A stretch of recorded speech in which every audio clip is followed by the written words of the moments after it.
Good evening, ladies and gentlemen. Welcome to tonight's Zoning Board of Appeals hearing. Before we begin, let me introduce some members of town government that act as advisors to this board. To my left is Rachel Lenberger, Deputy Town Attorney. To her left is Matt Collado, Principal Planner with the Planning Department. To his left is Liam Trotter, who is an environmental planner. To his left is Sabrina Butita, who's a senior environmental analyst with the Department of Environment and Waterways. You're here this evening to seek relief from the town zoning ordinance. New York State statute requires that any town that adopts zoning must also have a Board of Appeals to act as a relief valve, so that persons can seek relief without the expense of legal proceedings.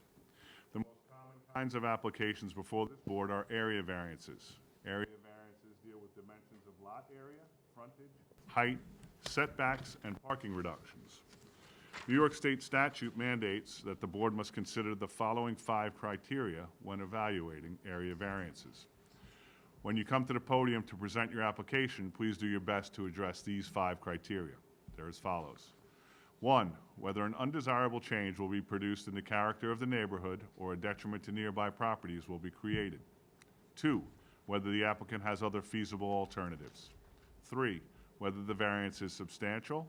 4, whether an adverse impact on the environment will be created. And 5, whether the alleged difficulty is self-created. This board also has the authority to grant special exceptions, also known as a special use permit or a conditional use permit. This is a use that is permitted by zoning, but under specific conditions designed to ensure compatibility with the surrounding area and the overall zoning plan. If all of the general and specific conditions are met, this board must approve the application. If they are not, this board must deny, unless they request variances. At that point, the 5 considerations and balancing test will be applied. The board has the power to impose reasonable conditions that relate to the variances. Regarding procedures, cases will be called in the order that they were advertised. When your case is called, please come forward, submit your affidavits and mailing receipts to Mr. Collado, and then you'll be given the opportunity to explain to the board why the variance is needed. Again, please address the 5 considerations. After the applicant is done speaking, all interested parties will be given one opportunity and only one opportunity to be heard. Please organize your thoughts and keep your remarks factual, related to the case, as well as the variances being sought. Then we will ask the applicant to come back to the podium to address your concerns. The board will then close the case and reserve decision. After all hearings are closed, the board will review cases and decide some of them, and others will be reviewed at a later date. There are 3 ways to find out about your case. The first is you can wait until after the public hearing, but there's no guarantee that the board will act on the case tonight. The second way is to check the website after 11 a.m. tomorrow. And the third way is applicants can wait and be notified by mail. After the case is closed, no additional information or testimony can be submitted. I believe we have 3 adjournments this evening. First one is case 19477, Louis Matera at 69 Howell Drive. Is anyone here for that case? That case is now going to be heard on March 10th. The second adjournment is 19478. Terrence Revere Jr. At 17 Marlin Court, Smithtown. Is anyone here for that case? That case will also be heard on March 10th. And the last adjournment is case 19288, 521 Property Management LLC, located at 521 Jericho Turnpike in Smithtown. Is anyone here for that case? That case will also be heard on March 10th. And I believe that's it. So Matt, floor is yours. Thank you. Good evening, members of the Board of Zoning Appeals. The first case is 19475 IREC Modern Home Improvement. Location is Lakeview Drive in Kings Park. It's on the east side of Lakeview Drive, 280 feet north of Tulip Road. The property is owned R10. The request is a variance to increase max gross floor area of the lot in R10 zoning from 30% to 60%, reduce minimum lot area from 10,000 square feet to 4,568 square feet, permit environmentally sensitive land to be altered for slopes greater than 15%, increase the gross floor area of the lot in the LWRP from 1,141 square feet to 2,742 square feet for a proposed 2,742 square foot, two-story, single-family dwelling.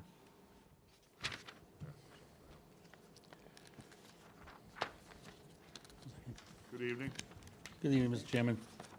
I have the property owner here. He wants me to speak for him. Okay. Yeah, give it permission to Mr. Can you just give us your name and address and spell your last name for the record? My name is Borawski, Ireneusz, Borawski, Irenuz. The property is No, Lakeview. your address, home address. My, Home address, yeah. okay, it's 27 Jonas Boulevard, Center Ridge, Okay. 11720. Okay, and you want this gentleman to speak on your behalf? Please. Okay, sit down. Thank you. Louis Castellano, 2693 Middle Country Road, Lake Road, New York. Just for the record, you're the owner of IREC Yes. Modern Home Improvement? Yes. Okay, thank you. Sit. Good evening, Mr. Chairman, members of the board. As you could, I handed up some surveys showing the yellow lines to the topo line, which we're trying to follow. We're trying to maintain the house. I don't know if I'm sure you've been to the site. So the front of the property is level, the back as a whole. What we're trying to do is maintain the front of the house at a level grade of 46.5 elevation and 46.0 at the driveway apron, so that we're pretty much flat in the front. I gave you a survey with the yellow marks on it. Got it? We are proposing to put two 8x8 rear yard drains to maintain all the water onto our property. If you look in the photos I gave you, this two blocks, Lakeview and Highland, pretty much have a hole in the center. Two houses that are join us, you'll see in the photos, have the same deck situation that we're proposing. I've given you photos of both. The same topography fits into most of the area over there, and we're just trying to follow the same pattern without upsetting the neighbors. We do have Board of Health approval. It is an IA system. I've handed it up also. The 5 criteria.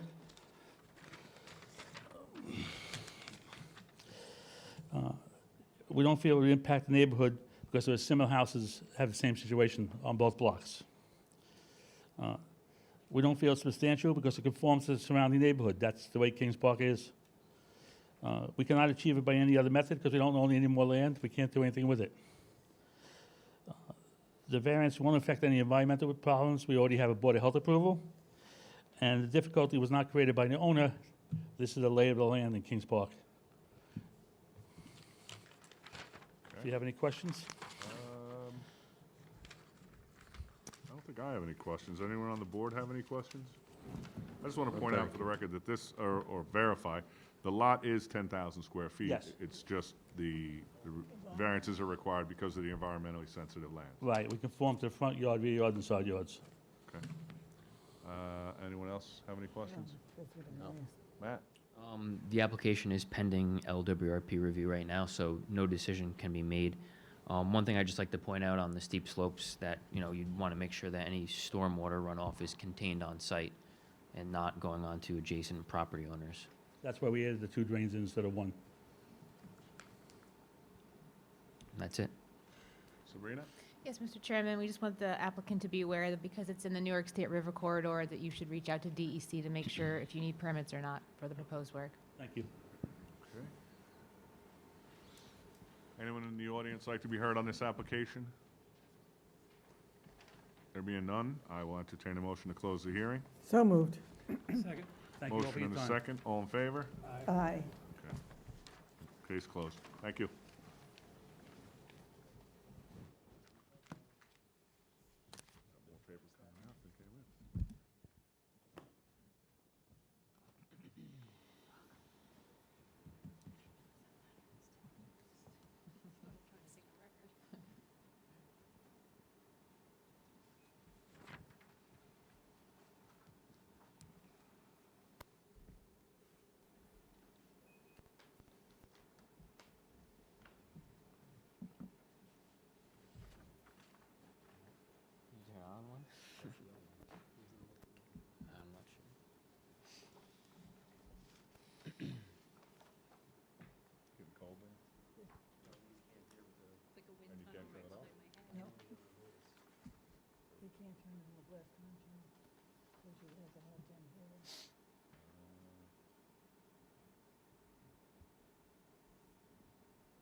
I'll get him to use the mic better. And we never found those headphones, did we? I'll make a note.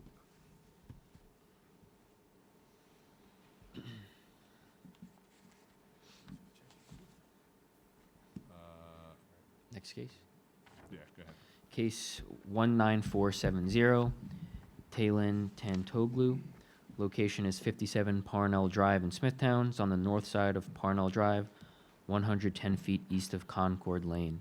Property is zoned R10. The request is a variance to reduce the minimum distance from any lot line in the rear yard from 2 feet to 1 feet for an existing 131 square foot rear wood shed. evening. My name is Thailand Tantolo. I'm the homeowner. Okay, see if you can get that mic right up close. There you Sure. go. How is it now? Better. All right, perfect. My name is Thailand Tantolo. I'm the homeowner at Can you spell your first name? I'm sorry. Oh, never mind, we have- Taylan, 57 Parnell Drive, Smithtown, New York, 11787. As he described, it's an existing shed. We're a little bit closer to the property line. It depends on where you look at it, really, but it doesn't affect anything in the neighborhood. It doesn't affect any environmental health, I think. And since it's an existing shed, there's no way that we can move it technically. And like I said, the left back side of the shed is actually within the limits. It's just the way that the property line is running. It's just the back right side of the shed is, and the front left side of the shed is a little bit closer to the property line. And as you guys can see, we mailed everybody around us, and such. Anyone on the board have any questions? No, thank you. Oh, thank you. Matt? No, thank you. Sabrina? No, thank you. Is there anyone in the audience that would like to be heard on this application? There being none, I'll entertain a motion to close the hearing. So moved. Motion is second, all in favor? Aye. Case closed. Thank you. Thank you.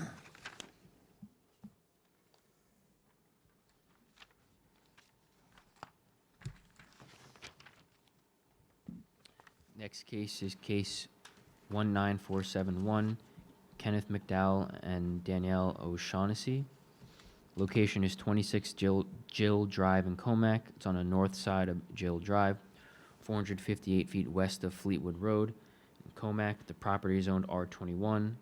The request is a variance to reduce the minimum side yard setback from 16 feet to 3 feet, reduce total side yards from 34 feet to 28 feet for an existing 96 square foot shed.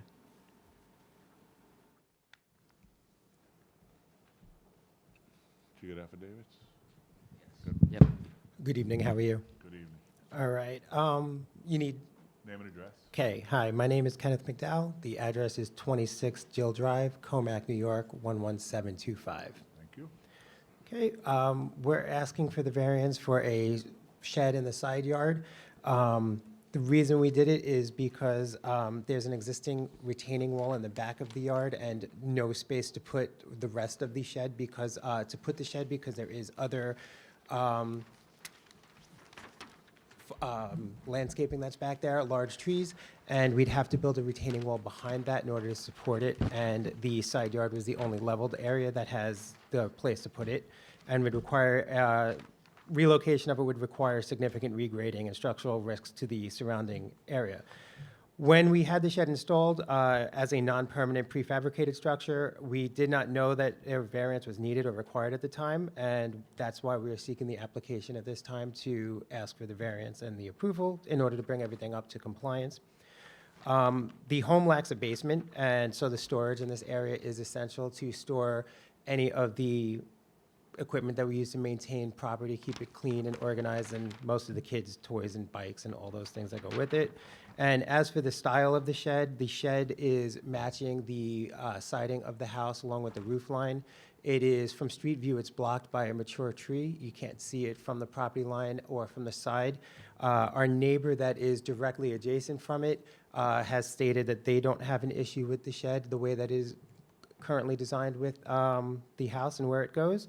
And in regards to the 3-foot setback, it does preserve areas to go behind if there's any of an emergency to access it. It is not on any utility lines, and it is not a drainage risk at this time. Thank you. Anyone on the board have any questions? No, thank you. Planning? No, thank you. Sabrina? No, thank you. Is there anyone in the audience who would like to be heard on this application? There being none, we'll entertain a motion to close the hearing. So moved. Motion and second, all in favor? Aye. All right, case closed. Thank you. Thank you. Have a great day. You too.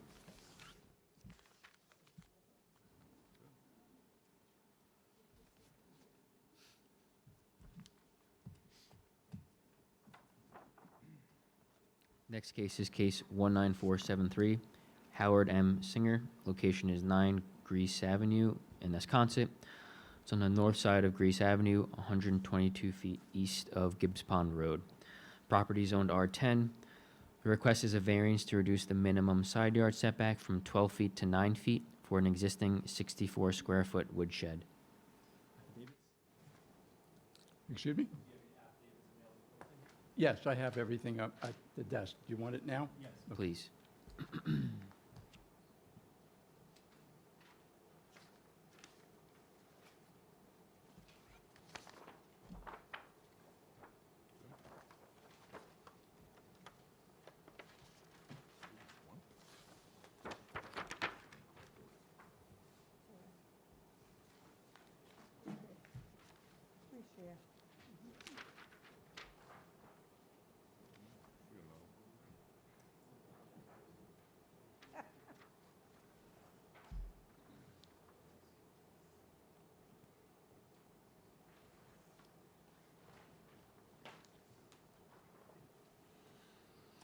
Hello, good evening. My name is Howard Singer. I live at 9 Grice Avenue, Nesconset, New York, 11767. I'm asking for a variance to leave an existing small 64 square foot shed in its current location on my property. I just would like to give a brief background on something. I moved into my home in 1990, 36 years ago, with the shed located in the same spot. Due to damage from an oak tree branch, it was replaced, I think, about 20 years ago, and the large tree was removed. But the main decision to leave the shed in this exact spot was based on the property grade and slope, and basically it's the most flat spot in my yard area. It's especially beneficial to me and to my family because I have 2 disabled family members, my wife and son, who live with me. Recently, I was informed by an architect that I hired to try to do a extension on my son's bedroom, and I found out, without any knowledge in the past, because I've lived there such a long time, that the shed that's on the side of my house, you need a variance for it. I had no idea, and as I found out about that, I immediately went to the town to try to get a permit. We wondered how you wound up in front of us for a 64 square foot shed. Right. So, so I filed for the permit and moving along, trying to get the variance. One of the things that I'd like to point out is that the house is actually set back from Grice Avenue 53 feet from the curb, and it's about 27 feet from the back fence line in the rear. But the entire property is on a severe grade. It's really kind of an odd elevation. I'm probably 8 feet or more on the garage side of my house from the street, so it's very elevated and a very steep sloping driveway. And all of the property from the one side, which would be, I guess, the east side of my property, to the west side, it's a very severe slope. The one thing about me is I've always been considerate of all my neighbors and everything about the environment, especially the environment because it's a wetlands area. So I thought it would be an obvious eyesore. I know this is not the main thing for the board to hear, but the neighbor directly behind me at 164 Lillian, their dining room, the way it extends off the back of their house, is only 30 feet from my property line. To their east side, they have a detached garage. To the other side of the property, they have another shed. And the neighbor that is also on the side, which is 166 Lillian, they also have a shed. So the only place, logical place, if I would put another shed in the backyard, even as far as their comment to me, they wouldn't want a shed there because it would be an infringement on their small backyard area. And I have always considered what my neighbors think, and that's the reason why I painted my shed, to blend it into the environment, to maintain my value, to maintain the value of the neighborhood. Even one of my other neighbors, on the one side, which is against Gibbs Pond Road, he came to me, he called me, and he said to me, he said, "What is this all about?" And I told him, I said, "Well, it's about the shed that's on the side of my house." He actually said to me, "What shed?" He didn't even know I had a shed there. So really, in looking at everything, for my situation, I believe in upholding to rules and regulations. I had no idea, but it seems like the most logical place for me to keep the shed.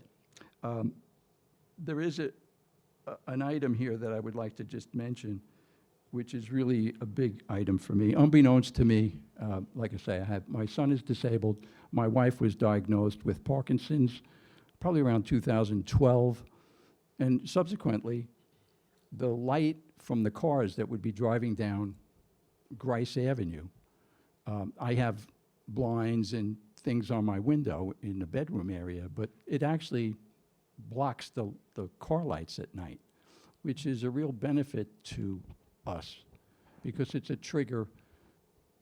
You know, if anybody has a member that has that kind of disease, you would know. Those kind of things with the lights definitely affect a person's eyes.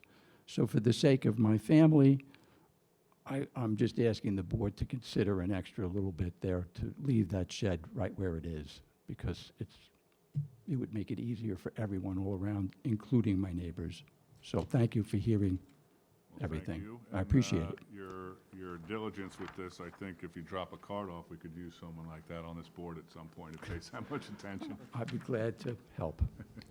Thank you. Thank you very much. Anyone on the board have any questions? No, thank you. Planning? No, thank you. Sabrina? No, thank you. Anyone in the audience like to be heard on this application? There being none, I'll entertain a motion to close the hearing. So moved. Motion and a second. All in favor? Aye. Aye. Motion carries. Case closed. Thank you.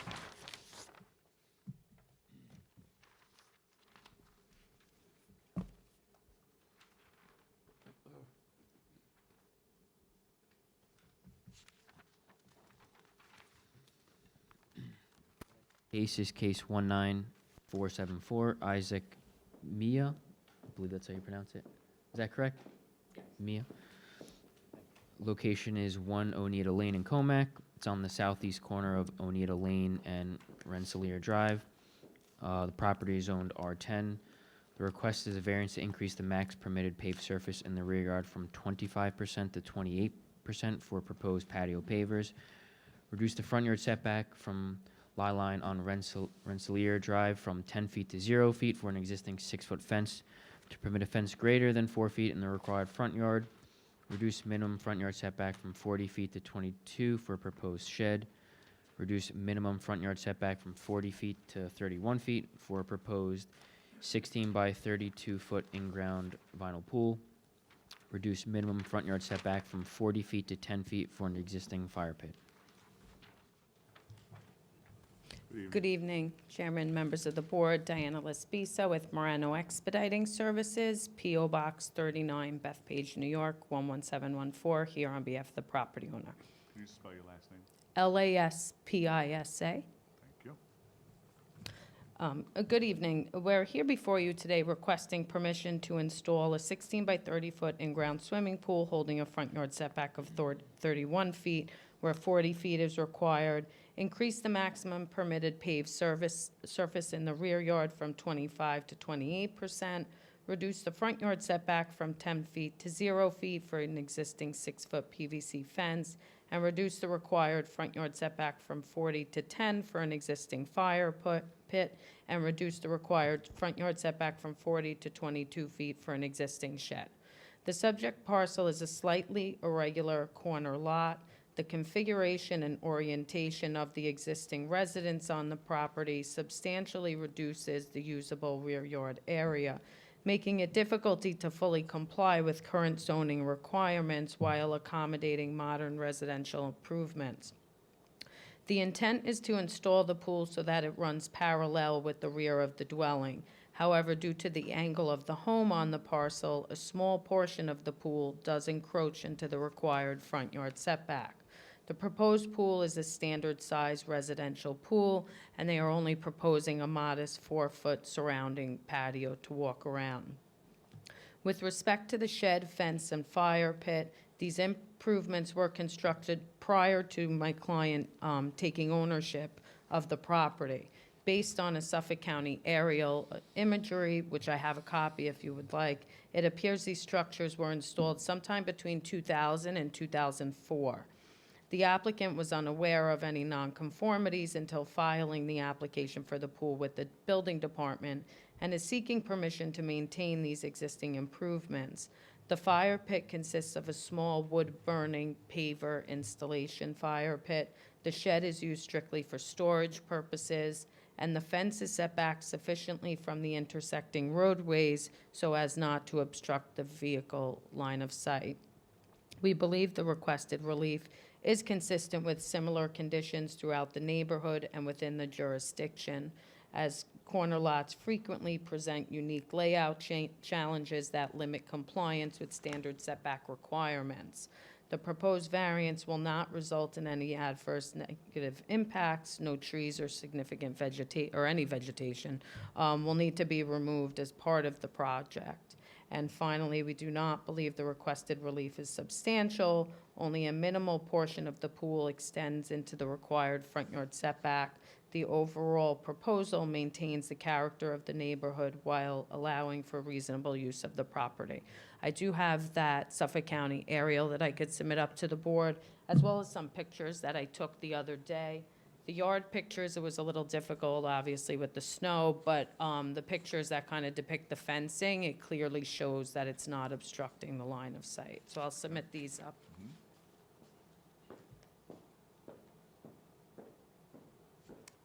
Thank you.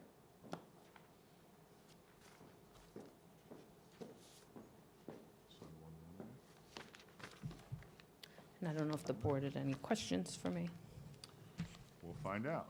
Does anyone on the board have any questions? No. Planning. No, thank you. Sabrina? No, thank you. Is there anyone in the audience that would like to be heard on this application? There being none, I'll entertain a motion to close the hearing. So moved. Motion and a second, all in favor? Aye. Motion carries, case closed. Have a good night.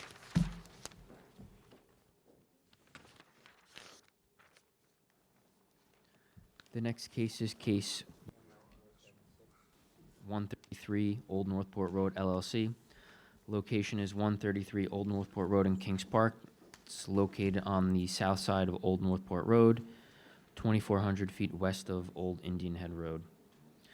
The property is zoned HI. The request is a special exception for a trucking station, variance of a special exception standard to permit fuel storage above ground, variance to reduce minimum side yard setback from 50 feet to 15, reduce minimum parking from 36 to 31 spaces, reduce minimum parking setback from front property line from 80 feet to 30 feet, permit outdoor storage in the required front yard, reduce minimum front yard setback for outdoor storage from 80 feet to 25 feet, reduce the minimum rear parking paving setback from 6 feet to 0, reduce minimum side yard parking paved back setback from 6 to 0, eliminate the required landscape islands for a proposed 12,300 square foot warehouse building with trucking station and outdoor storage.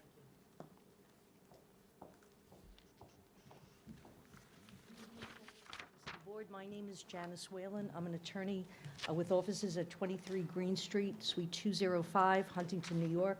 I appear tonight for the applicant's 133 Old Northport Road LLC and 133B Old Northport Road LLC, separately owned properties, but owned by the same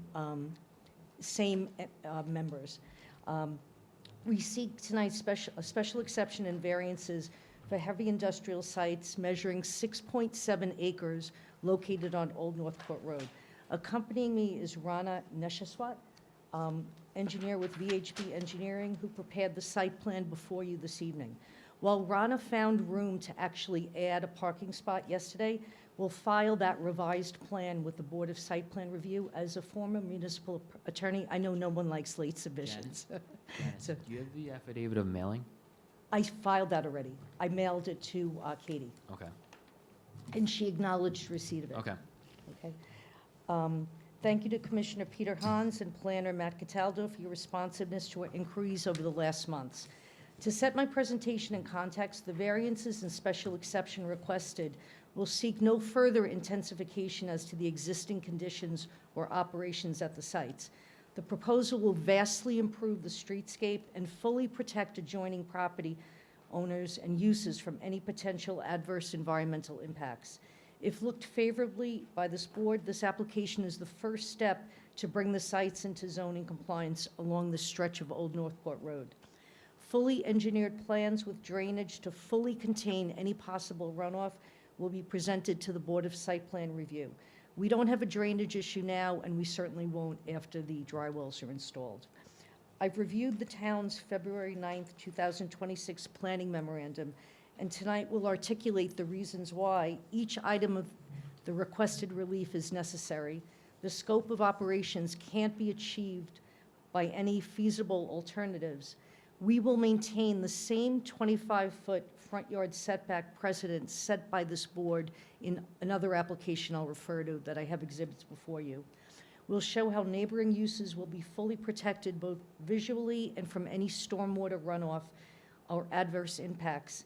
And we'll also establish that the proposal imposes no adverse impact and actually benefits the neighbors and the established pattern of development on Old Northport Road. These HI sites are bordered to the north by heavy industrial uses, which we also own, with a pending town board site plan application. So we're bringing all 4 of our sites into compliance one by one. To the south of us is a heavy industrial use with outdoor storage. To the east of us is a vacant wooded site, and I believe it's a brownfield site. It's undergoing a cleanup, and at some point that will be before you. And to the west, we have a town landfill. The town's 2018 comprehensive plan identifies this section of Old Northport Road as an appropriate location for safe and heavy industrial activity necessary to serve the needs of the community. Our site, again, is 6.67 acres, and it's operated in tandem to support a long-established Long Island construction company, which performs heavy civil engineering work for the Army Corps of Engineers, the New York State Department of Transportation, the Port Authority, Nassau and Suffolk counties, various towns building roads, bridges, marinas, and airports. To be certain, the site supports necessary municipal functions. The sites were purchased 4 years ago by wholly related entities, but have operated for 30 years as heavy industrial uses. We currently have 2 trucks, which will increase to 15. The project will employ 10 people. Upon completion, the site will only employ about 5 to 8 people. The mechanic shop will house waste oil, hydraulic fluid, and engine oil incident to equipment maintenance. Absolutely, sorry. The site has a low-intensity level of activity on Old Northport Road.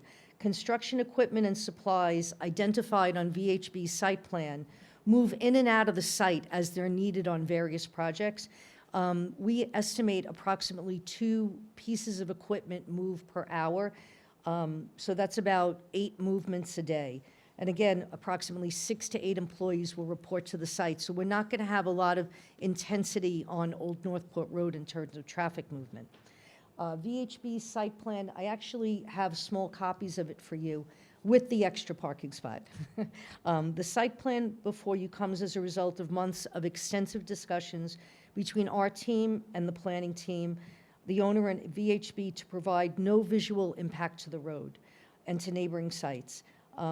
Again, we're going to hold a 25-foot front yard setback, which is more than, as I will show you, on an aerial, which I believe I have as Exhibit 4, which shows the sites that are near us. Basically, many of the sites around us, and hopefully they're all going to be coming to the board for approvals, a lot of them are coming right up to the road. We're going to be set back a full 25 feet. Specifically, Lot 29-1 seeks a proposed Butler-style building. And I believe this board has seen this before in August 2024. It's 12,000 square feet of maintenance and another 300 square feet of office. We provide 32 parking spaces, 2 accessible spaces, 15 commercial vehicle spaces, and 1 truck loading space. Vehicular access will happen from a new 30-foot curb cut on Old Northport Road. The applicant will install a new ground sign. An existing concrete block wall, which is encroaching on, in between us and the south property, will be relocated on the adjacent property. The landscape buffer will be installed along the property boundary, and decorative planting material outside the fence line along the street frontage to provide a visual screening. The proposed action includes the installation of drywall to capture runoffs, connect to public water district, and collect sanitary wastewater through a new AIA on-site wastewater system. As you can tell, lots of money is proposed to bring the site into compliance. As to Lot 22, the larger site, the 4.67 acres, the existing use of construction equipment and supply storage yard is proposed to remain with no new building on Lot 29-2. The proposal includes the installation of chain link fencing along the property frontage and a landscape buffer with associated curbs. Erosion will be contained by landscaping, milled asphalt, and curbing. Refuse will be removed by a private carter, Winter Brothers, and the used waste oil is manually disposed of in an approved tank on neighboring Lot 137 and removed by Long Island Waste Oil. Our request today seeks 10 variances, 6 which have already been considered by this board in August of 2024. In August of 2024, this board approved the trucking station. Basically, our application hasn't changed and the code hasn't changed, and we ask that in accordance with Mr. DiDaddio's planning recommendations and Mr. Cataldo's recommendations, that approval be reapproved. The second variance we seek is to permit the fuel storage above ground. The code permits trucking stations, but we have to comply with all the fuel station requirements. But the code created a carve-out for trucking stations, understanding that it would be customary that a trucking station would be housing some fuel. It'll be in a 1,000-gallon container to the rear of the proposed building. The third variant, and again, the board approved that variance previously. The third variance we seek is to reduce the minimum side yard from 50 feet to 15 feet. To put that in context, it is only this small corner of the building that requires a variance from the side yard.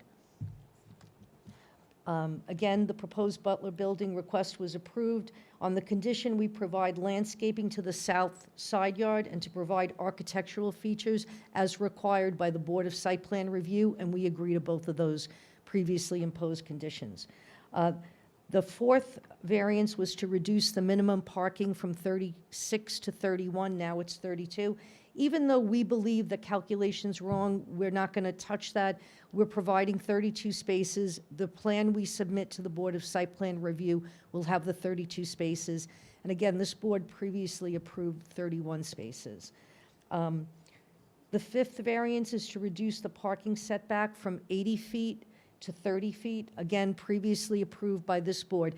And my first exhibit that I gave you is your prior approval in August 2024, where you could see the first 6 variances that I request were already considered. The sixth request that we have is to eliminate the required landscape islands. The planning's recommendation in 2024 was that while this request appears substantial, the elimination of 2 landscape islands would not likely create any adverse impact and would actually help truck circulation on the site. The next 4 variances are the new variances that we require in our resubmission. I'll discuss the next 2 variances for front yard outdoor storage and setback in the context of this board's prior decisions and the existing use of surrounding sites. One is to permit outdoor storage in the required 80-foot front yard. The second is to reduce the minimum front yard setback from 80 feet to 25 feet. When we first met with planning in this application, we were told that Pioneer, another pretty intensive site at 168 Old Northport Road, had been approved for a 25-foot front yard setback. Exhibit 2 I've given you is a copy of case 18970 for 168 Old Northport Road. On page 4, condition 1, you'll see that this board approved 25 feet as a setback on Old Northport Road.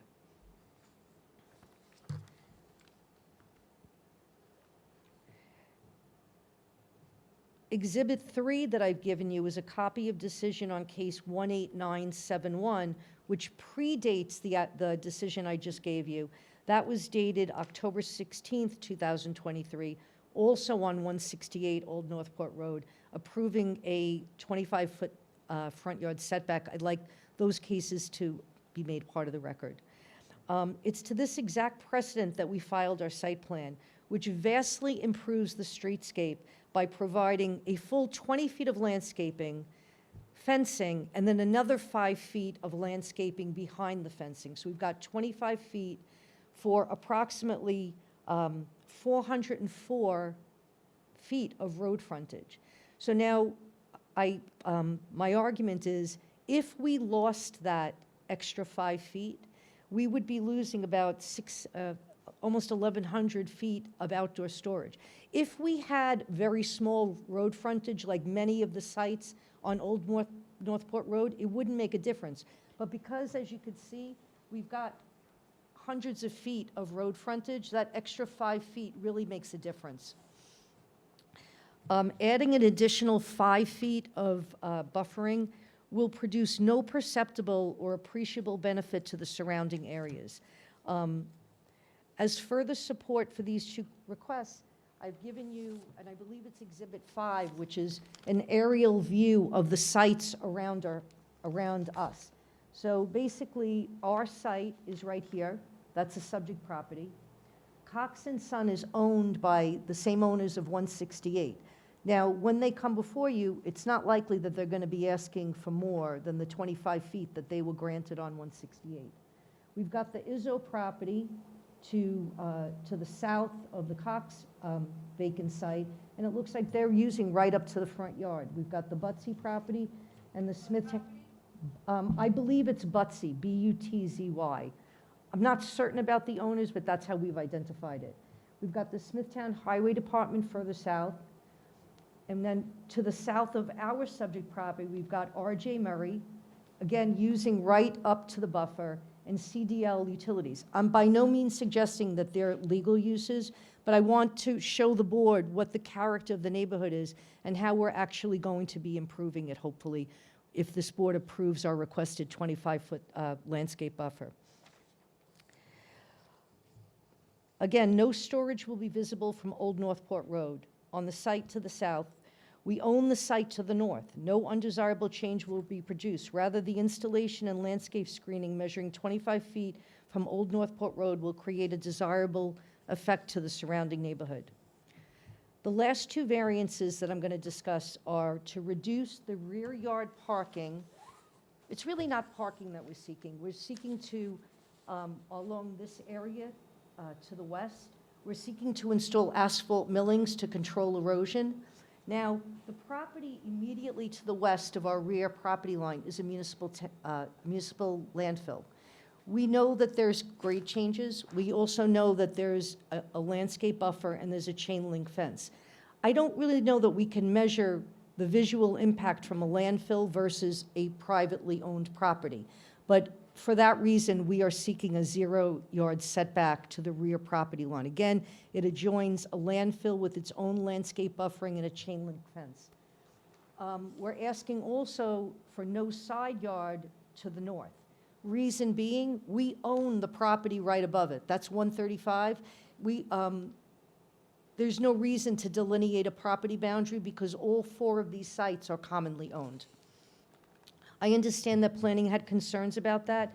There were concerns about buffering, site separation, the potential adverse environmental impacts, and visual impacts. I believe I tried to address each concern. We don't really need to provide a visual buffer from the landfill when there already is a bit of a natural buffer there. We propose a regrading from our rear yard, sloping down towards our building to ensure that all runoff is contained on our building. So not having a setback together with the dry well improvements that we're going to be proposing to the Board of Site Plan Review will prevent and mitigate any potential adverse impacts. And again, we own the property to the north. We don't need a visual buffer to our own property. In conclusion, we believe the requested special exception meets the standards articulated in the zoning code. We believe that our plan is in harmony with the zoning ordinance and supported by the master plan. We won't prevent the orderly and reasonable use of adjacent properties. The location is particularly suitable for these uses. Access is provided via Old Northport Road. On-street parking and loading is more than sufficient here. Given the we don't expect any visitors to this site. It's just trucks and equipment moving in and out, and not a lot of it during the day. Adequate buffering is reasonable in accordance with prior grants of this board. More than adequate provision is going to be made for stormwater runoff, and the use, again, is consistent with the master plan. We believe the variances requested meet the standards articulated in the town law, not producing any undesirable change, but rather improving the character of Old Northport Road. The scope of the owner's operations can't be achieved by any other feasible means. Some of the requests are substantial, but we will not create any undesirable change to the neighborhood given the improvements we're suggesting. The proposal won't have an adverse effect on neighboring properties. And yes, this is a self-created hardship, but it doesn't prohibit the granting of an area variance. I thank you very much for your consideration. If you have any questions, I'm happy to answer, and Rana is here to answer as well. Thank you. Excuse me? R-A-N-A. Can you?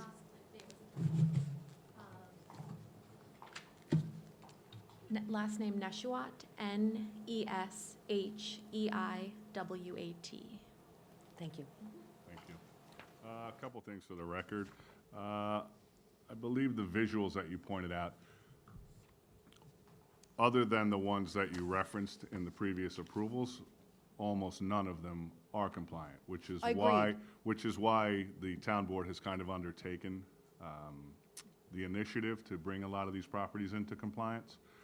So they're not good representatively for this board because we did not act on any of those. Well, I believe that you're going to. But I We just, are. yeah, but I wanted to show you that what we're proposing is going to be a vast improvement on what exists right now. Yes, and obviously, we, as the Board of Zoning Appeals, are trying to grant relief that gives the property owners the ability to use their properties while trying to transform that area into something that the community can be proud of.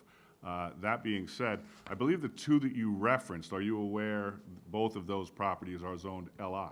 I am. Not HI? I am. So if we give you the same relief as them, you'd actually be you would get a bigger buffer than them. If we gave you a 50% reduction, that would be 40 feet, not 30 feet. Because the requirement in heavy industry is 80 feet, not 50. But it would not, we know what Old Northport Road looks like and how it functions. This property wouldn't be usable with the 80-foot. And again, this board has created a precedent of 25 feet for similarly situated properties. Well, they're not, though, because one's heavy industry and one's light industry, so they're different on in the face. In addition, neither of those applications requested a zero reduction in the rear, which, if your argument is that you need the additional footage, we've given you twice as much in the back because it's twice as wide in the back. If we grant the variance to reduce the rear yard from 6 to 0, you're getting all that square footage in addition, which those other, so I'm just trying to point out the differences because every case has to stand on its own merit. Understood. And that, you know, for us to try and protect the visual aesthetic as you're going through, and when you have a heavy industry parcel, which has a heck of a lot more uses that are available to be done that are somewhat obnoxious to people driving by, a 30-foot buffer is a far greater reduction than a 25-foot buffer on an LI piece. But is that 5 feet perceptible to the naked eye? Is that even, could you even tell the difference between 30 feet and 25 feet? If When it's it- planted, I would think. I just, I don't know that it will be, but I can tell you that I believe that when 168 comes before you on Cox and Son, they're going to be seeking the same variance that they got at 168. They're going to be seeking that same front yard. In addition, if we had only a 50-foot road width or a 100-foot road width, it would create a lot, it wouldn't create the impact that having that additional 5 feet for 404 feet of road frontage will. We're going to be losing almost 1,100 square feet of outdoor storage. Now, this site performs municipal functions for very many governmental agencies. We're not asking for special treatment, but I'm just trying to illustrate why the use of outdoor storage is so important at this site.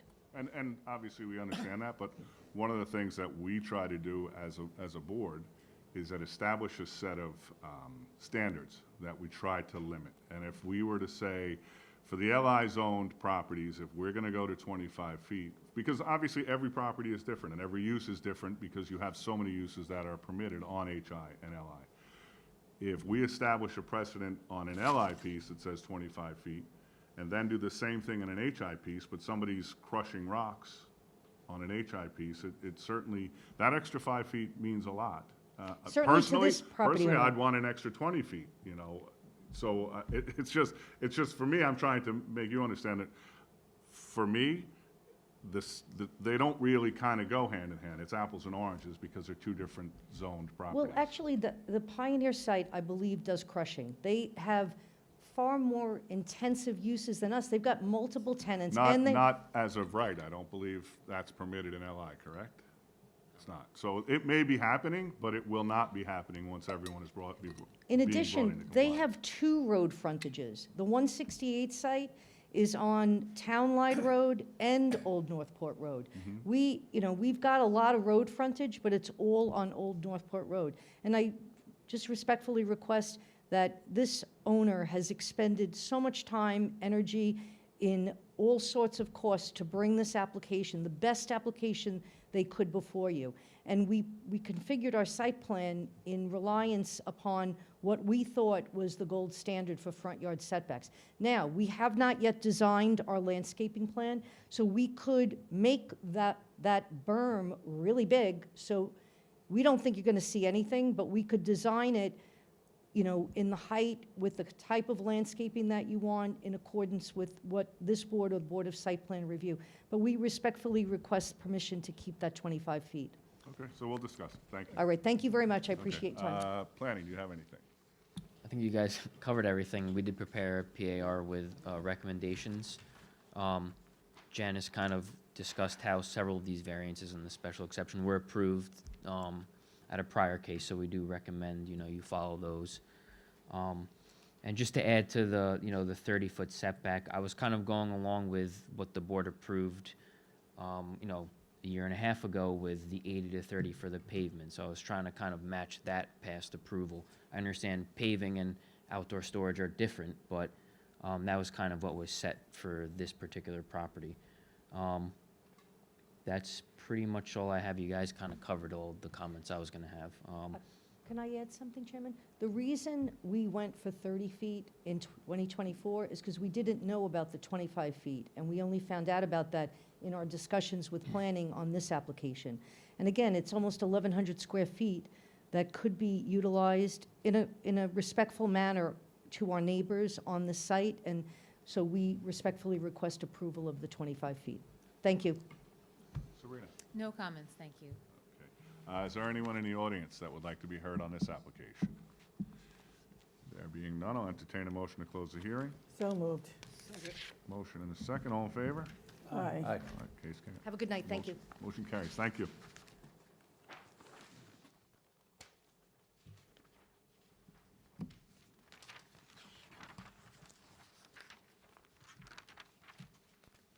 This file is gonna be awfully thick.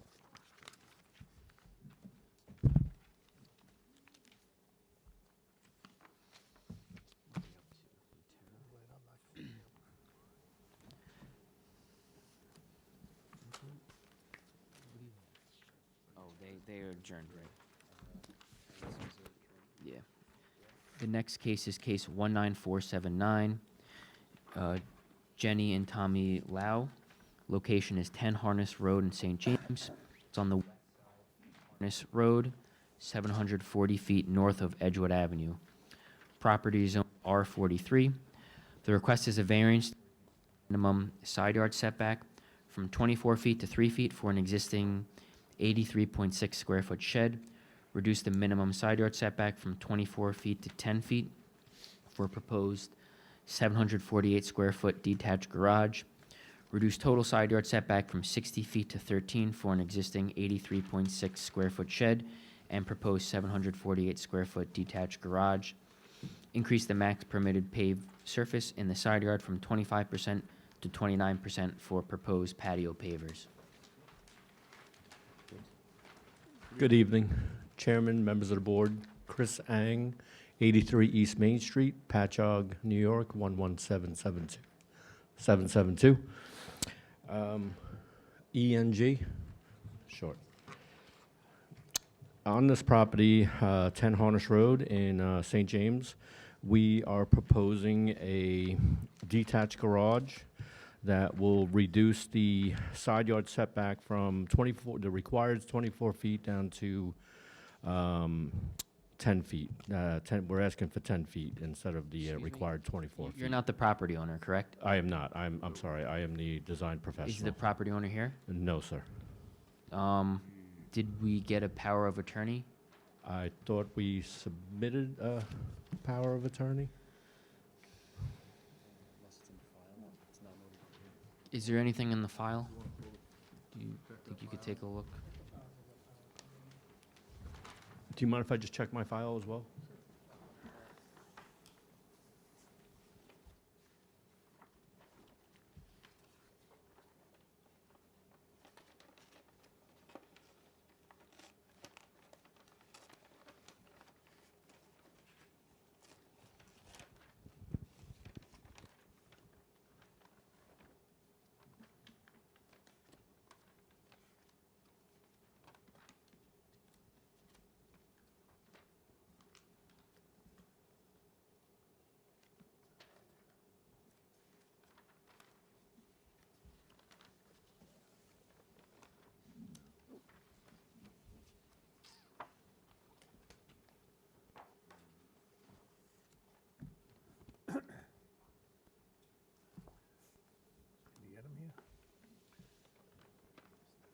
I don't have the, Do you think you could get the applicant to come down?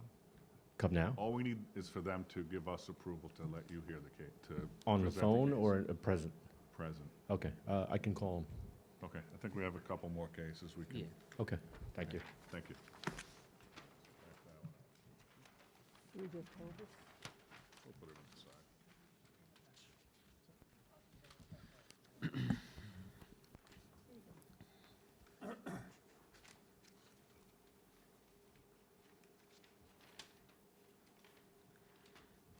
The next case is case 19403, Jake DeLeo. Location is 224 Riviera Drive in Kings Park. It's located on the south side of Riviera Drive, 113 feet west of Walnut Road. Property is zoned R10. The request is a variance to reduce minimum front yard setback from 25 feet to 13 for existing 297 square foot side deck and existing 96 square foot open porch enclosed. Reduce minimum front yard setback from 25 feet to 13 for a proposed 342 square foot second floor dormer addition and proposed 160 square foot front second floor balcony. Reduce minimum side yard setback from 12 feet to 1 1 foot for an existing 297 square foot side deck and existing 179 square foot first floor rear side addition and proposed 179 square foot second floor addition over existing rear side addition. Reduce the minimum side yard setback from 12 feet to 10 feet for proposed 492 square foot detached garage. Reduce total side yard setback from 28 feet to 11 feet. Increase the max height of an accessory structure from 15 feet to 19 feet for proposed 492 square foot detached garage. Increase the max floor area ratio in the R10 zoning district from 30% to 58%. Permit environmentally sensitive land to be altered where depth to water is equal to or less than 10 feet. Permit the existing 297 square foot wood deck, the proposed 342 square foot dormer addition, and the proposed 23 foot wide asphalt driveway within 100 feet of wetlands. Increase the gross floor area of lot in the LWRP from 1,082 square feet to 2,509 square feet. Good evening. My name is Jake DeLeo. My address is 224 Riviera Drive in Kings Park, and my architect is going to be speaking on my behalf. Thank you.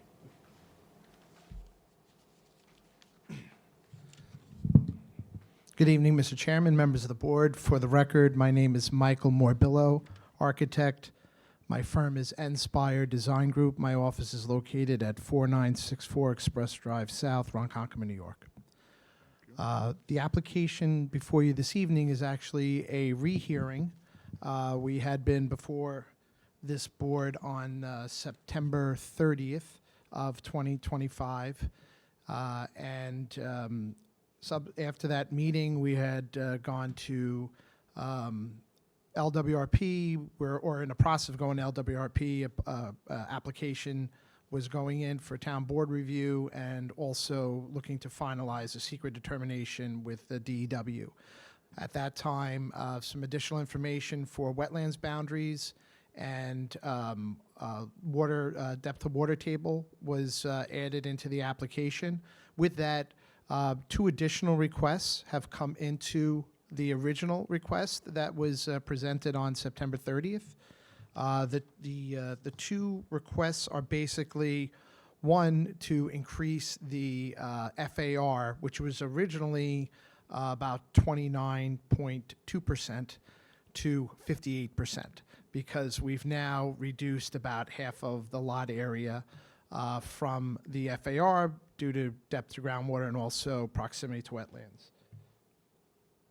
There was another item which was added, which is also the permit Bill Pryor. The second request that was added was to have these structures within 100 feet. So I kind of brought them together in the last comment I made. But basically, one is to increase the floor area ratio from 30 to 58. The other one is to permit existing structures, Bill Pryor, to remain within 100 feet from a wetland boundary. So that's the 2 that were added to the original request. So we went through kind of a whole litany of items.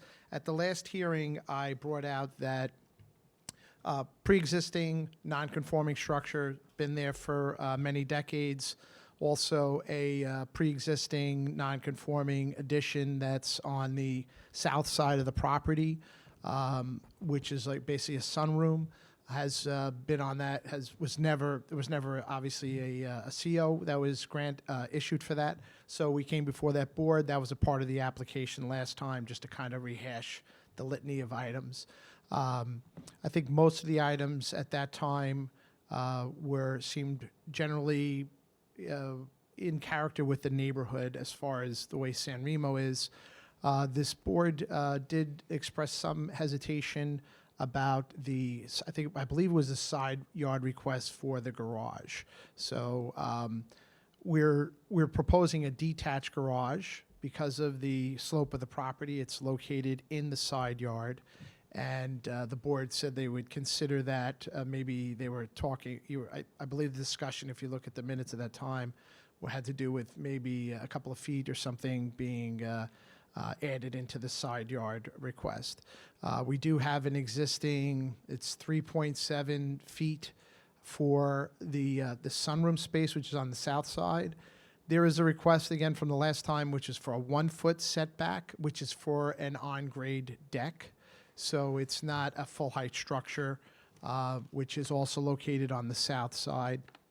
To refresh memories, we were proposing to remove an existing driveway that basically pitches steeply underneath the house to a basement level to protect from like water intrusion, and also it looks a bit unsightly on the front facade. We've proposed to kind of level that area off with adjacent grade. So none of the application, or I'll say not much of the application has changed. However, if let's see if the drawings are on there. We should have the most recent drawings on the overhead. Yes, actually, we go back to the elevations. There is, if we look up on the screen, initially we were legalizing there was a sunroom, and above that sunroom, since the last application, the owner thought, hey, I could use some more, area. So the second floor is just one room. He wanted to have a little bit of a sitting area up there. So we wanted to come before this board to modify, as we were waiting through LWRP, to include that in with the application.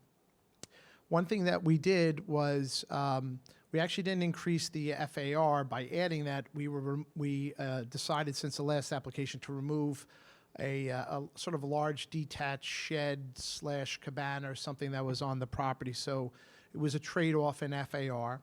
And then also, before we proposed this, we spoke with the neighbor directly to the south to see if they had any issues with it.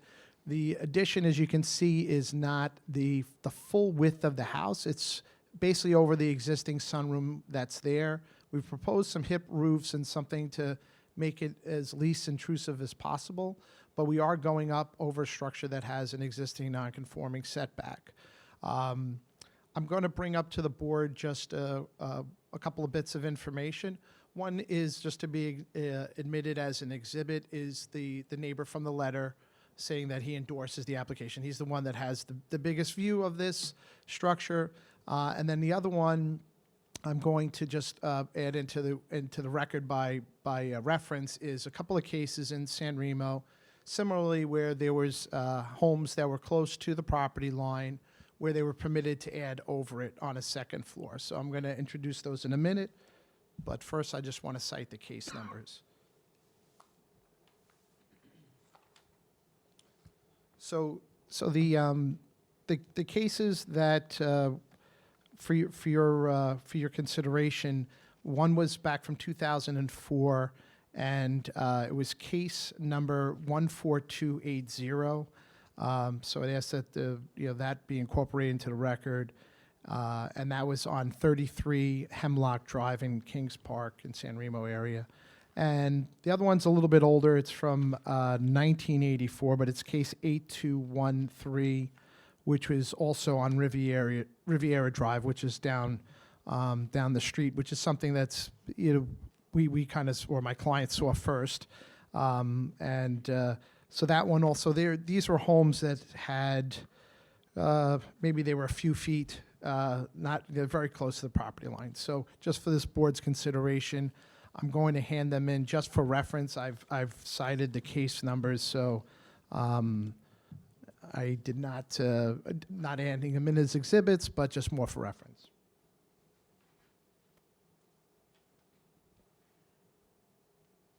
Thank you.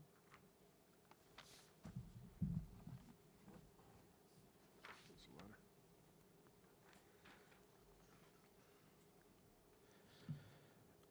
So what I've handed in, just the letter from the neighbor, not too many issues with, or no issues with it, endorsing it, and then those two case numbers. Those two items are really what were added in.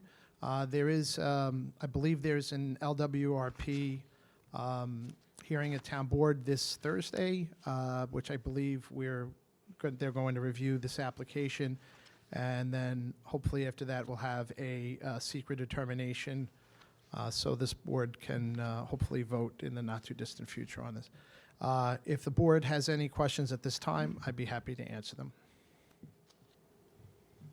I'll find out. Anyone on the board have any questions? No, thank you. No, thank you. Planning. Just one thing, I don't, you may have mentioned this, the shed's being removed, correct? Yes, that's So correct. I think the overall FAR was decreased, right? You had the Yeah. increase in the second floor, but the shed removal was, actually, the net was a decrease. 0.1%. Right. Yeah, 0.1%. And then, like you said, it's pending LWRP, so we are reviewing it. The town board, I guess, is meeting this Thursday on it. So there may be conditions related to, how the site is developed, so. We also got a letter from a neighbor with increasing the brick pavers. You have any plans for drainage, for water runoff? 'Cause they're We concerned do. about that. We are proposing on the application, we're proposing a trench drain for the new driveway, and that's going to be connecting into some shallow leaching pools located at the north side of the property. So we're not increasing any other paving on the property anywhere else. We're looking to actually decrease the covered area because we're removing that shed, which is basically going to be restored to a grass area. So we're not looking to increase anything beyond what's proposed here today. Sabrina? Yes, as noted, once the LWRP is determined, then we can proceed with our review, so. Okay, thank you. Is there anyone in the audience that would like to be heard on this application? There being none, I'll entertain a motion to close the hearing. So moved. Motion and a second, all in favor? Aye. Case closed. Thank you. Thank you very much. Have a good evening.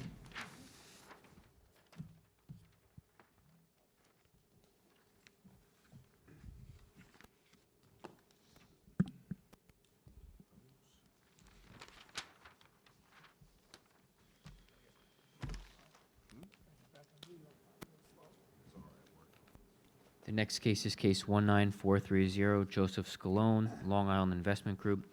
Location is 5 Bowman Lane in Kings Park, east side of Bowman Lane, 200 feet north of Knight Lane. Property is owned R10. The request is a variance to reduce the minimum setback of a 6-foot retaining wall from the property line from 6 feet to 2 feet.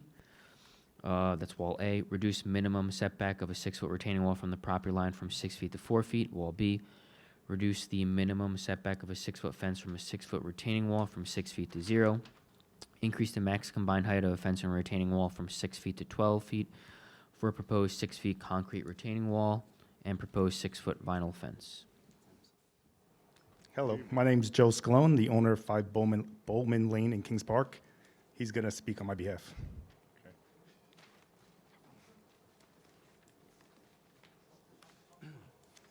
Good evening. My name is Joshua Herman. I'm representing Borghese Architecture. So the Spell your last name? Herman. Thank you. You're welcome. Did you get an address? The address is 5 Bowman Lane. No, in no, King- your address. Oh, it is 685 Hempstead Turnpike, Franklin Square, New York, 11010. Thank you.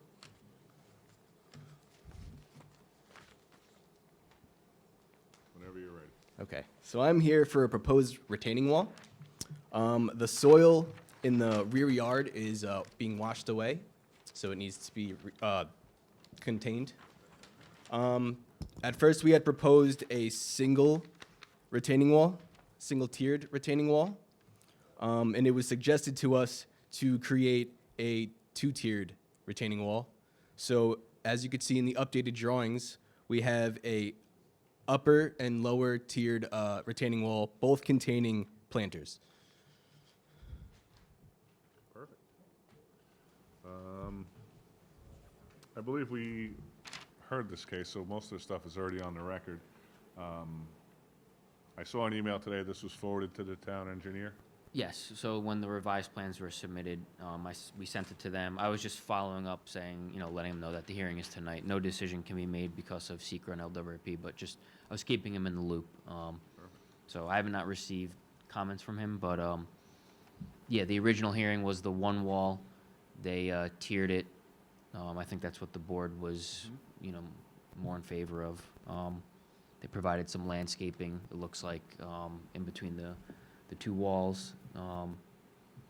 And yeah, that's it. Okay. Yeah, as far as this board's concerned, it's much better application than it was before. Okay, thank you.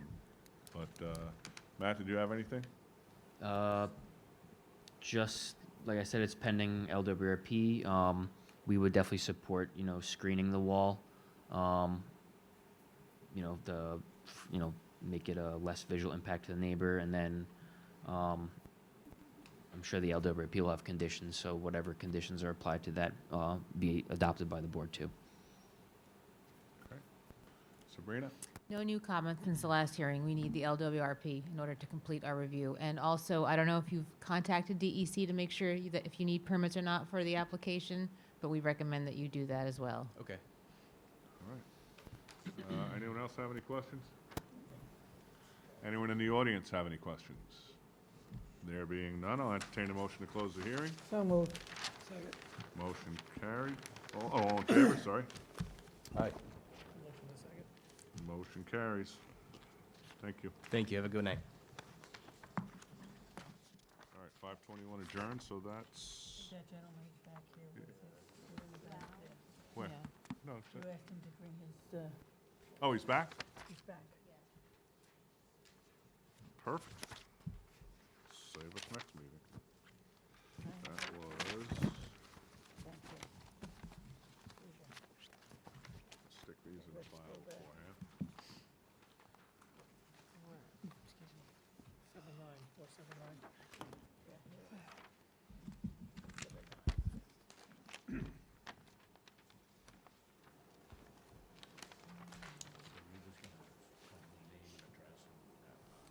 You want to read it again, I guess? Yeah, so this is case 19479, Jenny and Tommy Lau, 10 Harness Road in St. James. Request, the property is owned R43. The request is a variance to setback from 24 feet to 3 feet for an existing 83.6 square foot shed. Back from 24 feet to 10 feet for a proposed 748 square foot detached garage. Reduce total side yard setback from 60 feet to 13 for an existing 83.6 square foot shed and proposed 748 square foot detached garage. Increase the max permitted paved surface in the side yard from 25% to 29% for proposed patio pavers. Good evening. Hi, good evening. Tommy Lau, 10 Harness Road, St. James, and I give power of attorney to Christopher Eng. Thank you very much. Thank you. Just for the record, name and address one more time. Christopher Ang, 83 East Main Street, Patchogue, New York, 11772. Thank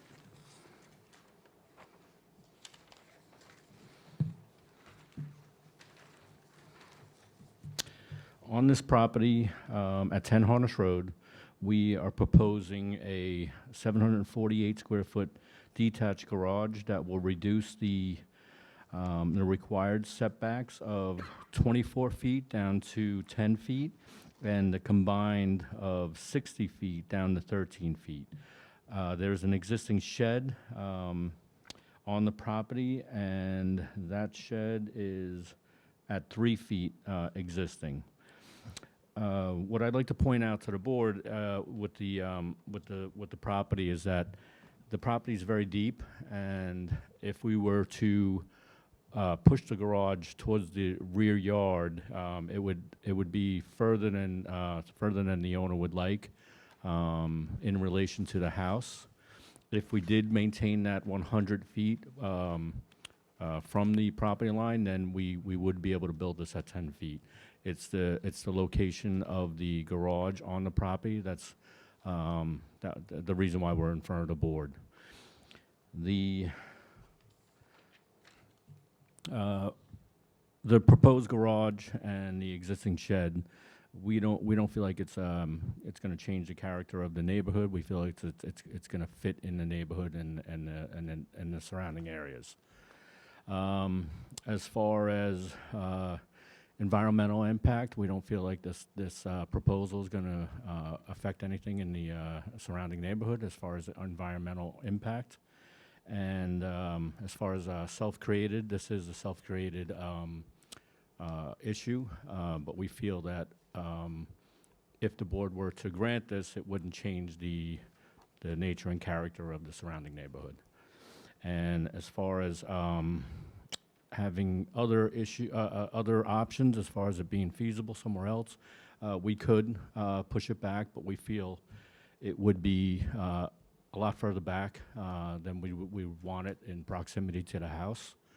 So what I'd like to do is just ask the board to consider granting this, the 10-foot setback on this garage, and consider that the, this is a very deep property. If we look at other properties in the neighborhood, they're not as deep as this. So if this was similar to some of the properties that are across the street, we wouldn't need the relaxation on the garage.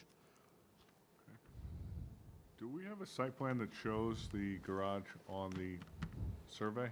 I have one with me, if that helps. That's because none of these show it. Got it. Okay.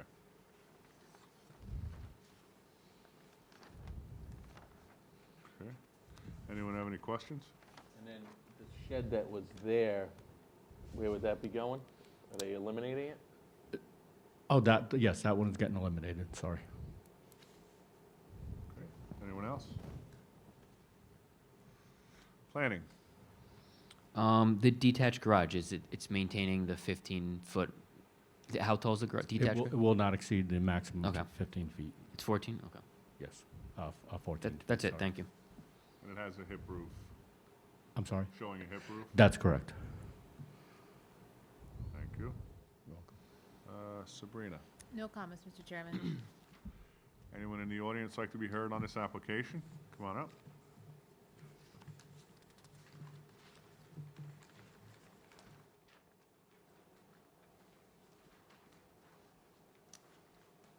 Hello, my name is Glenn Frankenberger. I'm on, sure, Frankenberger. So I'm the property right next door, right house after, and I just saw these plans tonight for the first time. I am concerned that this detached garage will be basically like viewable from my backyard. Like if I look over and see this structure, and I am concerned about specifically about like the buffer, the environmental buffer being reduced.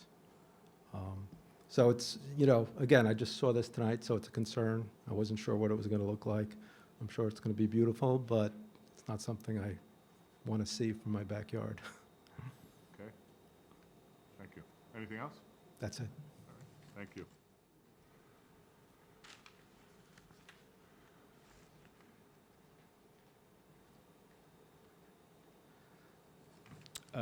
The owner would be willing to put some plantings in between the garage and the fence, so Okay. that it's not viewable to the neighbor. And what is the height of the garage ultimately? Garage, the overall height, it's not gonna exceed the 14 So feet. it'll be below 14? That's correct. Okay. And it's 10 feet from the property line? That's correct. Okay. Thank you. Thank you.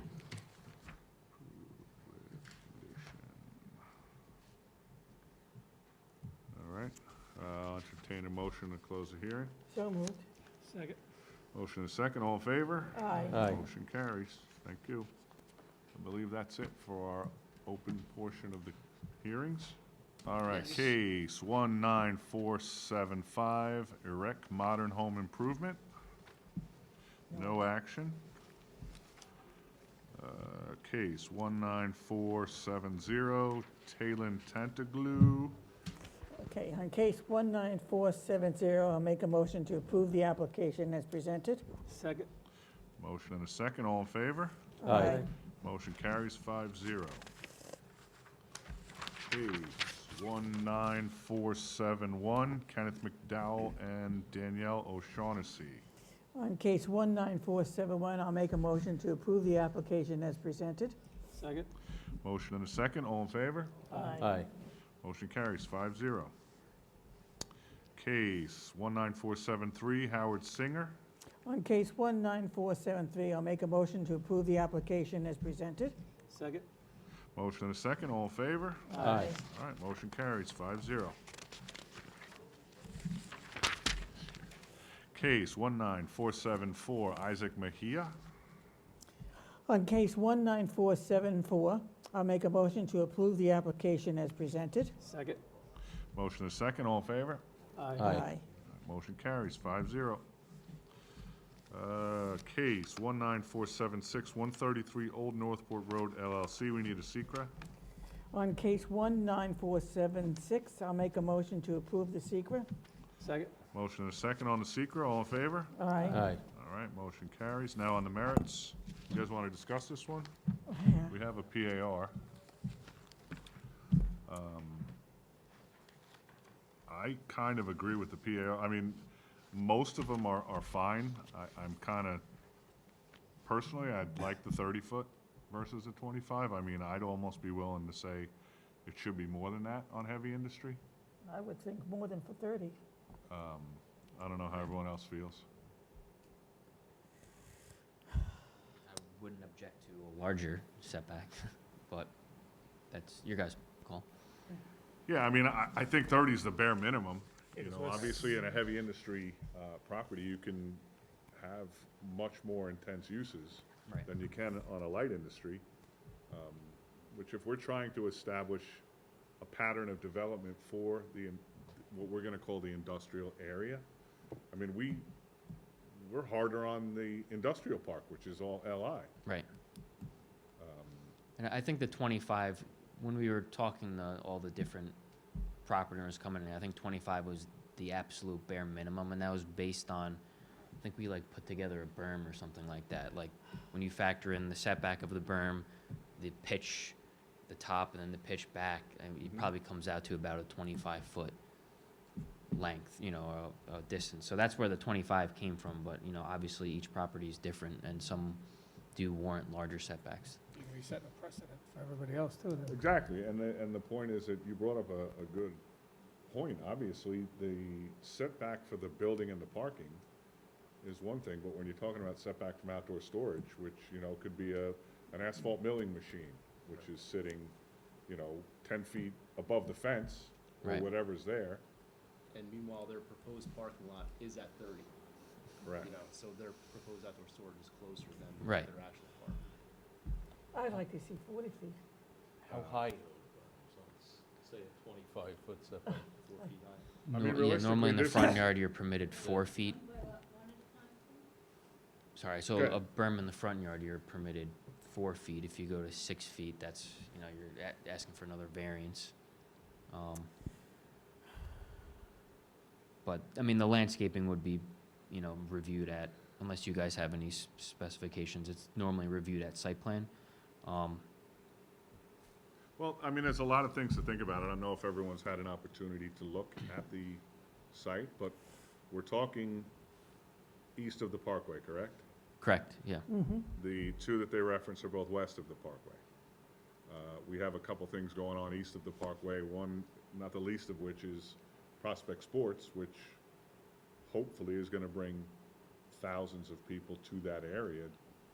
That, now how do we want it to look? So, I mean, if we're gonna establish a pattern of development, I think as a board, we need to be careful.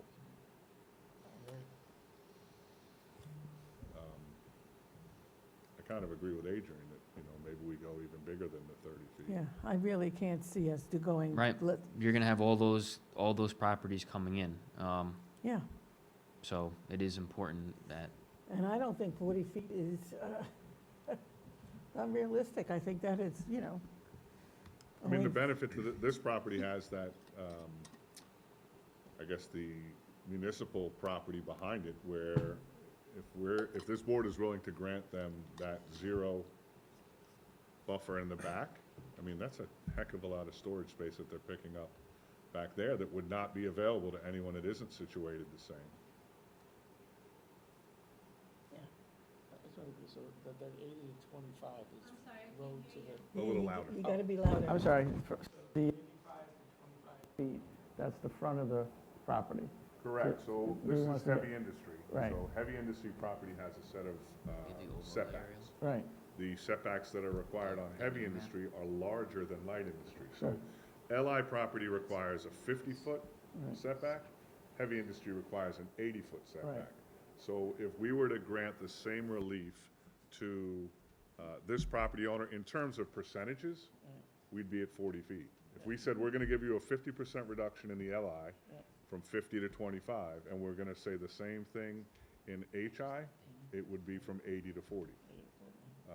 Which, I mean, again, I just want to stress that one of the things that we do in the industrial park is try to maintain a standard so that it's still desirable when people come from out of state looking for a place to locate, because it does look really good because of the large front yard buffers, because of the fact that we've kind of held our ground all these years.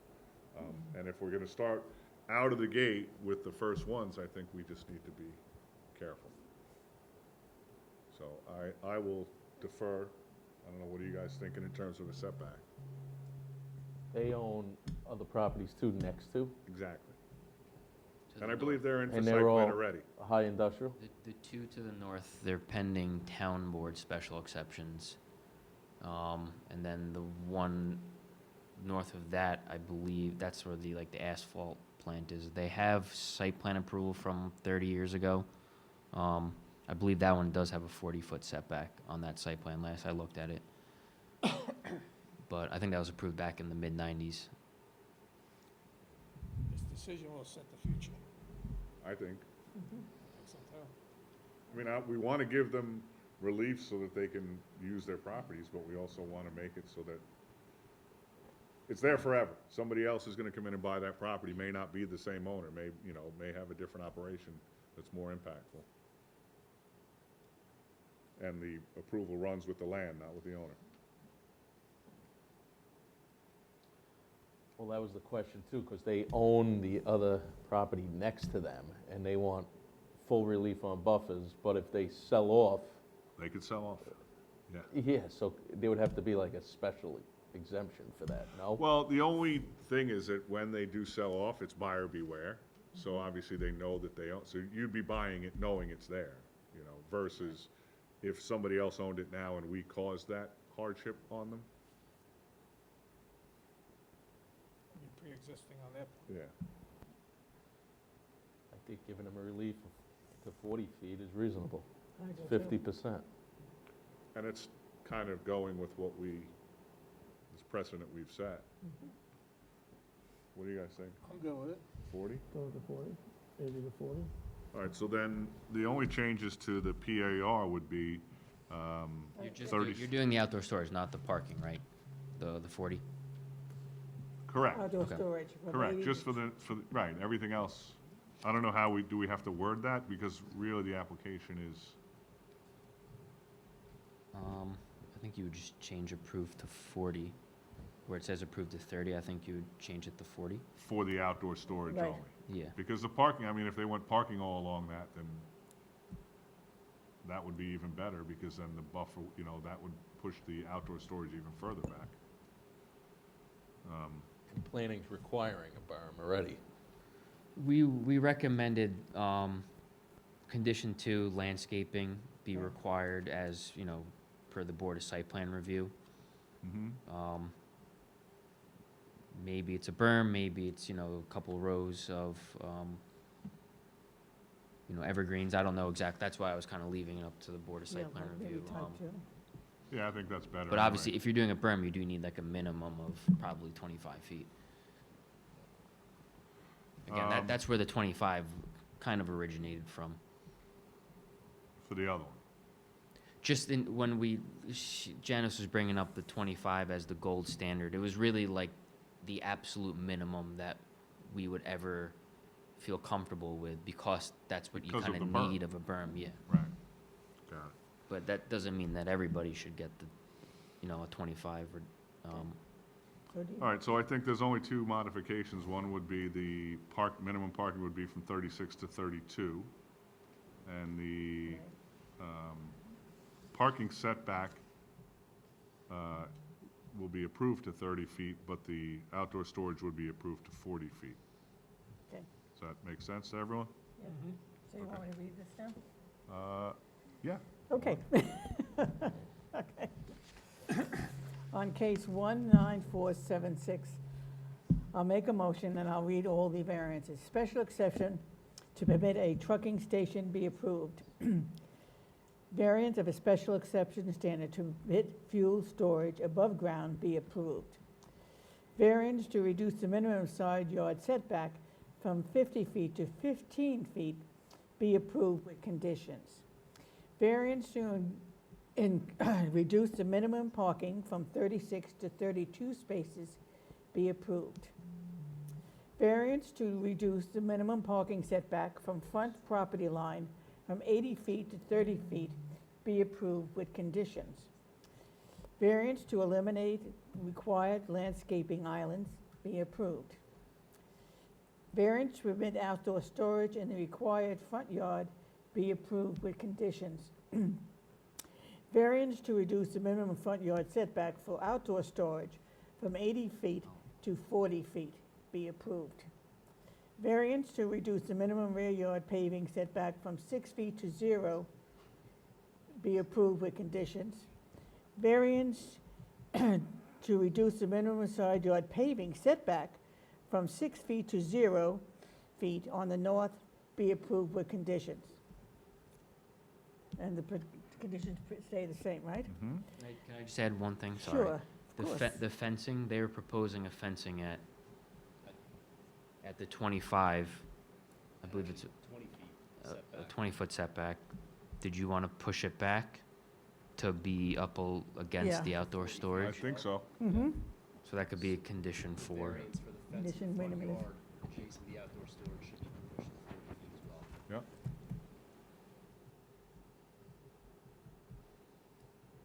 All right. The conditions, the applicant shall revise the architectural plans to provide architectural features to the front and side of the property steel warehouse building as requested by the Board of Site Plan Review. Number 2, the applicant shall install landscaping in the front and side yards as required by the Board of Site Plan Review. Number 3, the application shall provide a physical indicator such as fencing, bollards, curbing, similar measures along the property line to clearly delegate the boundaries and indicate where changes in land ownership occur. And conditions? That's it. do you want to do the condition Yes, for the Condition for fence being moved back as far, the how fence many feet? adjacent to the outdoor storage shall be set back 40 feet? 40 feet. And did you want to make a condition on planting? I thought you did, didn't you?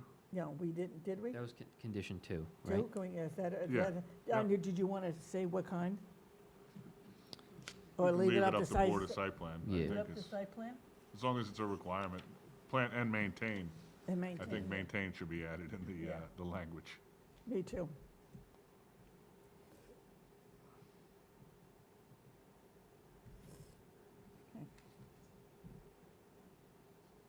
And we need a second? Second. I thought I had one more. All in favor? Aye. All right. Partial approval, 5-0. I believe we have more. Okay, the next two are adjourned until March 10th. Okay, case what's that? Oh, you want the numbers? Yeah, sorry. No. Case 19477, Louis Matera, is adjourned to 3:10. Case 19478, Terrence Revere Jr. is adjourned to 3:10. Case 19479, Jenny and Tommy Lau. On case 19479, I'll make a motion to approve the application as presented. Second. Motion and a second. All in favor? Aye. Aye.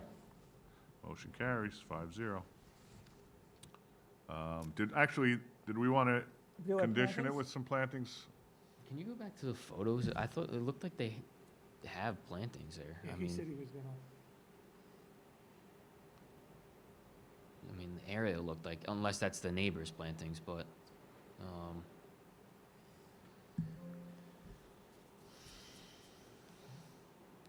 What's the length of the garage, like 30 feet?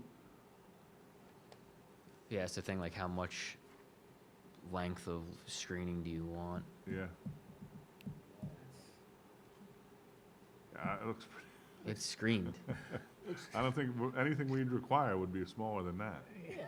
I mean, just looking at, I don't know whose plants those are, but it looks like it's, He said the garage was under 14 feet. right. Yeah. Yeah, I think it's. You can have a shed that's 12 feet. Those hedges are pretty high. And if they belong to the neighbor, he's not gonna cut them down, you don't wanna see the garage. Yeah. so I don't know. I mean, we could put type 2 plantings. I mean, he did offer it up, so, Along the length of the garage. along the length of the garage. So you want to make a modify your motion? Okay, Install type 2 plantings along with the the condition to side of install the garage. and maintain type Okay. 2 plantings. Install and maintain. I'm sorry, okay, we're back to case 19479. I made the motion to approve as presented with the conditions that they install planting, type 2 planting, and maintain it. Second. Okay? All in favor? Aye. Motion carries 5-0. And that was just along the length of the garage, Yep. not the whole property. Right. Case 19403, Jake DeLeo is no action. Action. Case 19430, Joseph Scalone is no action. Case 19288-521, Property Management LLC is adjourned to 310. I believe, was there a reopen on, So yeah, this is the, 19288's the newer one, so they requested adjournment. I believe you put it to 310. There's also a request to reopen a previously decided case, also 521 property management, that's case 18545. It's where the board has to unanimously yes. So decide to case reopen one, what's that number? it. The older one, Yeah, 18545. 18545. So case 18545, it's also 521 Property Management LLC. I believe we had decided it, and because there was a denial, it took away their existing use. Is that explaining it correct? I think somewhere in the findings, it was denied, and the original CEU, I guess, was determined to be abandoned, so. So they want to reopen it just so they can get back what they had. I Yeah. guess our decision was, the way it was worded, the town, I guess building department is viewing it as we took away the previous use that they did have, the non-conforming use. So we need a 5-0 unanimous vote to reopen and to change the decision. I'm okay with it. I'm okay. Okay. So all in favor? All All right, in favor. 5-0. So we'll hear that at the same time? You can do that if you want, yeah, 310. Okay, Oof, we'll have a lot, so it's 310. yeah. And then I believe from last meeting, case 19453.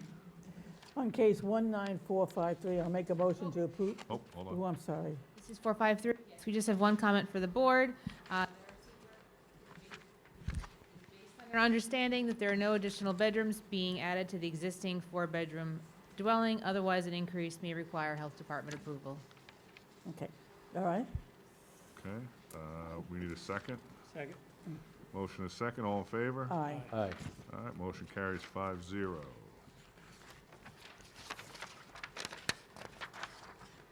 Next one, 19456, Nicole Martinelli.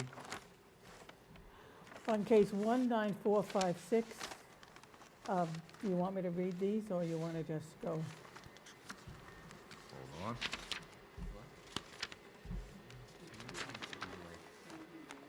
Thank you. Thank you. Have a good night. I had, it was nothing. Yeah, well, to the 18 feet. Okay. So you want to read all of them first? No, it was only the one that we, Yeah, just the height, right? yeah, the increase in maximum height of an accessory. Hold on. You Was got- everyone here on the January On the- 13th? I believe so. Okay. Hold on. Yeah, I think so. That was the first meeting of the year, right? Yeah. Go ahead, Adrian. Case 19456, Nicole Martinelli, 27 White Oak Drive. All right, partial approval. The only thing that has changed is the detached garage, increase the maximum height of an accessory structure from 15 feet to 18 feet for the proposed 676 square foot detached garage. Be approved. And all the other variances. Be approved as presented. We have a motion? Second? Motion is second. All in favor? Aye. Motion partially approved, 5-0.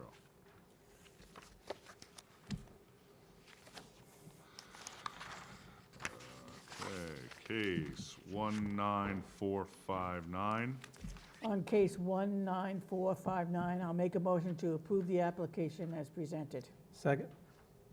And I'd like to say for the record that I watched the hearing, so I will vote on it as well. Motion is second. All in favor? Aye. Aye. Motion carries 5-0.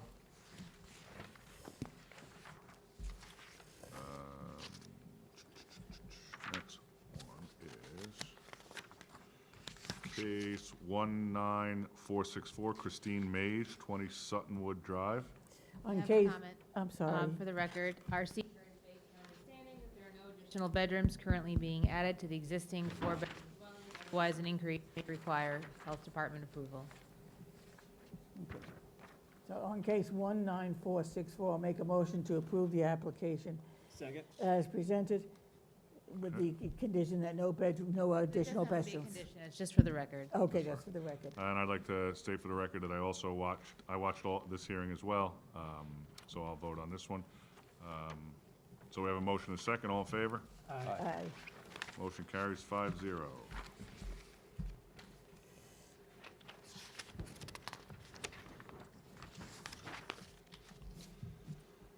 All right. Case 19465, Richard Albano. On case 19465, I'll make a motion to approve the application as presented. Second? Motion and a second, and for the record, I watched this hearing as well. Motion and a second, all in favor? Aye. Motion carries 5-0.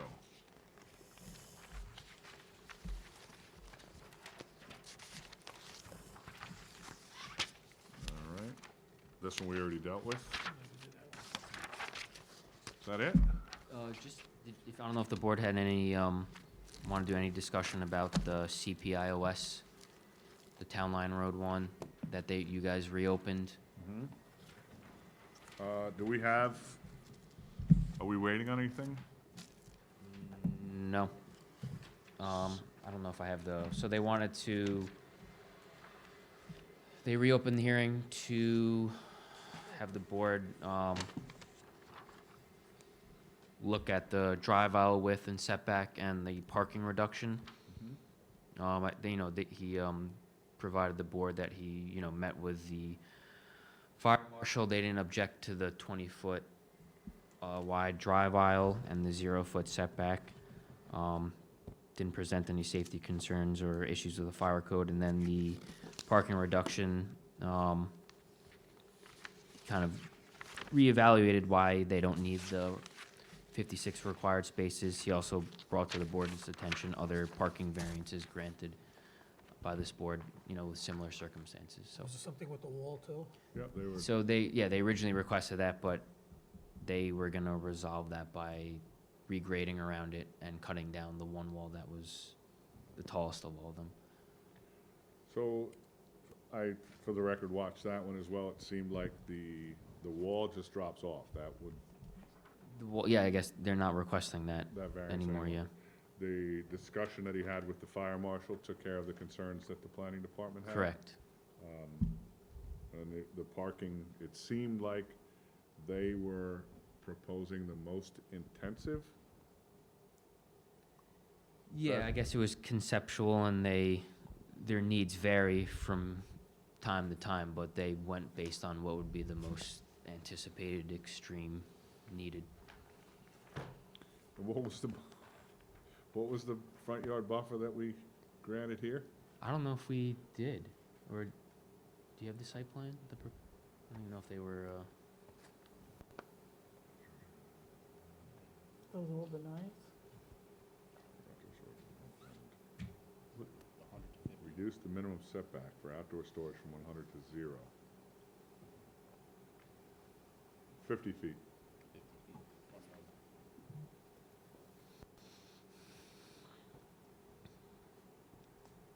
the one thing about the drive aisle, it would just be, you know, we don't want any parking of vehicles or storage of vehicles on it. That was the one concern, because we've noticed that in the past. So if it's gonna remain 20, it's gotta be kept clear. So we would be looking at approving the parking from the reduction. Where's the number?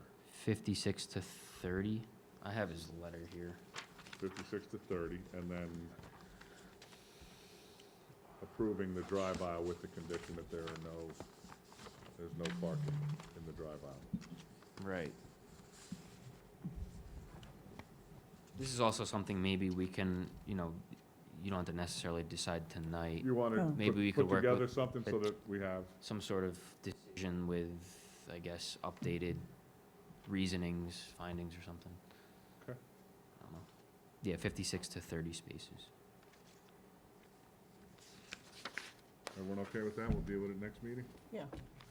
All right.